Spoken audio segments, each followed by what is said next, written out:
Notre secours est dans le nom du Seigneur qui a fait le ciel et la terre. Aujourd'hui, c'est un grand jour dans notre parcours La Bible en un an, parce que c'est un nouveau livre, et que ce livre que nous allons commencer, le Deutéronome, Deutéro, deuxième nomos loi, la deuxième loi, ça veut dire la redite des 10 commandements, même si jamais le nom n'est pas très agréable à entendre, est un très beau livre.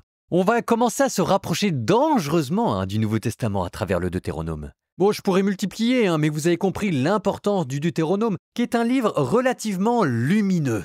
Il va y avoir beaucoup de bénédictions cachées, je vous l'accorde, derrière pas mal de critiques acerbes du vieux Moïse qui aime bien reprendre son peuple. Mais quand même, avec la Genèse, il est question d'une lente bénédiction qui, dans la Genèse, passe de patriarche en patriarche, et qui, là, dans le Deutéronome, passe d'une génération à une autre génération. Ce qui vous donne d'ailleurs la structure du Lévitique. 2 livres de bénédiction, Genèse, Deutéronome, puis 2 livres de combat et de pèlerinage dans le désert. L'Exode, les Nombres, et au milieu, le boucher mystique, le Lévitique.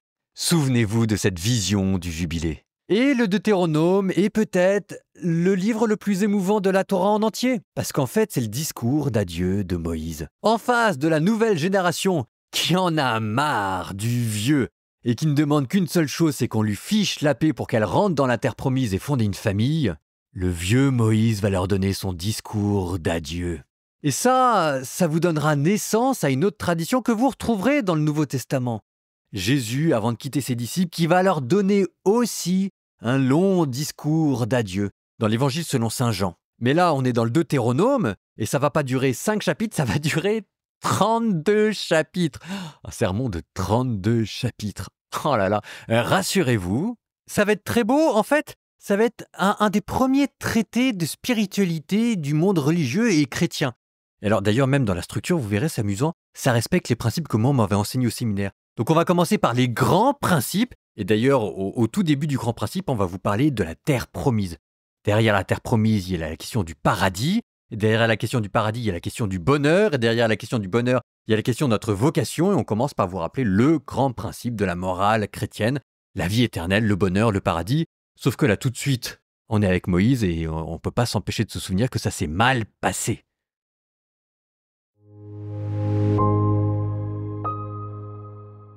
Voici les paroles que Moïse adressa à tout Israël dans le désert, au-delà du Jourdain, dans la Araba, en face de Souf, entre Paran, Tophel, Laban, Ashéroth et Dizahab.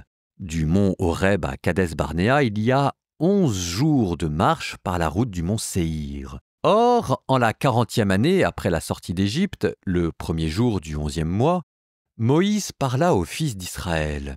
Il leur rapporta tout ce que le Seigneur lui avait ordonné de transmettre. Il avait vaincu Shéon, roi des Amorites, qui résidait à Heshbon, et vaincu à Édrei Og, roi de Bashan, qui résidait à Ashtaroth. Puis, au-delà du Jourdain au pays de Moab, Moïse commença à exposer la loi que voici. Le Seigneur notre Dieu nous a parlé à l'Horeb. Il nous a dit « Vous êtes restés assez longtemps sur cette montagne. Repartez. Pénétrez dans la montagne des Amorites et allez chez tous leurs voisins, dans la Araba, la montagne, le bas pays, le Néguev et au bord de la mer Méditerranée, dans le pays des Cananéens et au Liban jusqu'au grand fleuve l'Euphrate. Voyez, je mets ce pays devant vos yeux. Allez donc prendre possession du pays que le Seigneur a juré à vos pères, Abraham, Isaac et Jacob, de leur donner, à eux ainsi qu'à leurs descendants. » Moïse poursuivit. « Je vous ai dit en ce temps-là, je ne puis à moi seul vous porter. Le Seigneur votre Dieu vous a déjà multiplié et aujourd'hui, vous voici nombreux comme les étoiles du ciel. Et le Seigneur, le Dieu de vos pères, vous multipliera encore 1000 fois autant, il vous bénira comme il vous l'a dit. Comment pourrais-je à moi seul porter le poids écrasant de vos conflits? Choisissez dans chacune de vos tribus des hommes sages, intelligents et expérimentés, et j'en ferai vos chefs. » Alors vous m'avez répondu, « Ta proposition est excellente. » J'ai donc pris parmi les chefs de vos tribus des hommes sages et expérimentés, et je les ai établis sur vous comme chefs, officiers de milliers, officiers de centaines, officiers de cinquantaines et officiers de dizaines, et aussi des scribes pour vos tribus. J'ai donné ces ordres à vos juges en ce temps-là. Vous entendrez la cause de vos frères et vous trancherez selon la justice les litiges entre eux ou entre ton frère et l'immigré qui réside chez lui. Lorsque vous jugerez, vous n'agirez pas avec partialité. Vous écouterez aussi bien le petit que le grand. Vous n'aurez peur de personne, car le jugement appartient à Dieu. Si l'affaire vous paraît trop difficile, vous me la soumettrez et je l'entendrai. Je vous ai prescrit en ce temps-là tout ce que vous aviez à faire. Nous avons alors quitté l'Horeb, et nous avons marché à travers le grand et terrible désert que vous avez vu, sur la route de la montagne des Amorites, comme le Seigneur nous l'avait ordonné. Et ainsi nous sommes arrivés à Kadès-Barnéa. Et je vous ai dit, vous êtes parvenus jusqu'à la montagne des Amorites que le Seigneur notre Dieu nous donne. Vois, le Seigneur ton Dieu a mis ce pays devant tes yeux. Monte en prendre possession comme te l'a dit le Seigneur, le Dieu de tes pères. Ne crains pas, ne t'effraie pas. Alors, vous vous êtes tous approchés de moi et vous m'avez dit, envoyons donc des hommes en éclaireurs, qu'ils explorent pour nous le pays et nous renseignent sur la route par laquelle nous monterons et les villes où nous entrerons. Cette proposition me parut excellente, et j'ai pris parmi vous 12 hommes, un par tribu. Ils ont pris la direction de la montagne, et ils y sont rentrés. Arrivés aux gorges d'Eshcol, ils ont parcouru le pays en espionnant. Ils ont pris dans leurs mains des fruits du pays, et sont descendus nous les apporter. Ils nous ont renseignés en disant « C'est un bon pays que le Seigneur notre Dieu nous donne. » Mais vous n'avez pas voulu y monter. Vous avez été rebelles à l'ordre du Seigneur votre Dieu. Vous avez calomnié le Seigneur sous vos tentes en disant « C'est parce que le Seigneur nous hait qu'il nous a fait sortir du pays d'Égypte. C'est pour nous livrer entre les mains des Amorites et nous exterminer. Où donc allons-nous monter ? Nos frères ont fait fondre notre courage en disant « C'est un peuple plus nombreux et de plus haute taille que nous. Les villes sont grandes et fortifiées jusqu'aux cieux. Nous y avons même vu les fils des géants anakites. » Alors je vous ai dit, n'ayez pas peur, ne les craignez pas. Le Seigneur votre Dieu qui marche devant vous combattra lui-même pour vous, exactement comme il a agi avec vous en Égypte, sous vos yeux. Tu l'as vu aussi dans le désert. Le Seigneur ton Dieu t'a porté, comme un homme porte son fils, tout au long de la route que vous avez parcourue jusqu'à votre arrivée en ce lieu.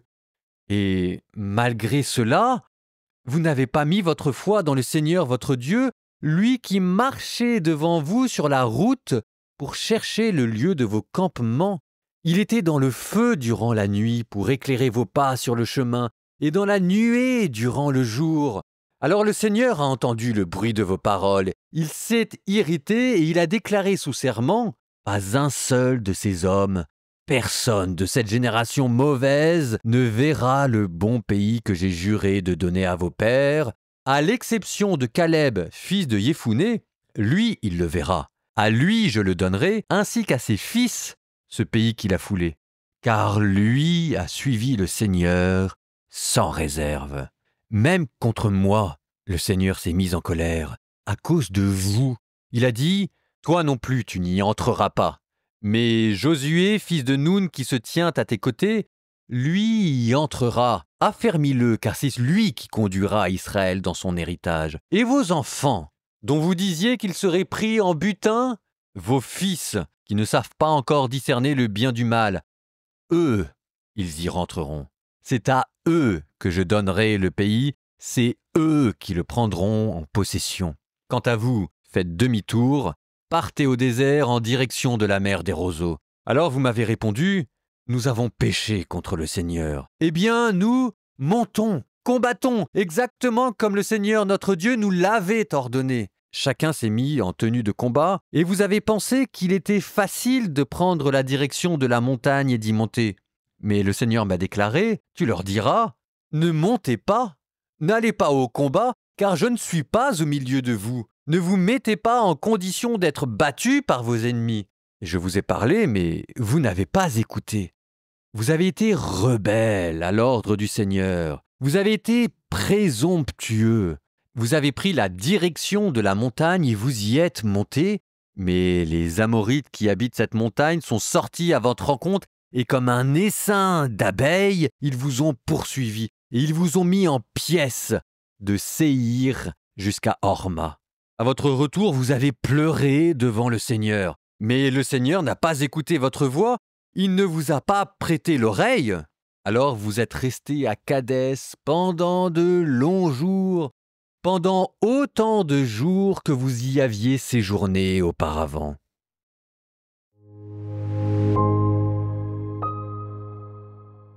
Alors, c'était quoi la principale leçon? On va voir si vous êtes devenus des pros. Eh bien, la principale leçon, c'était ce qu'avaient dit les éclaireurs.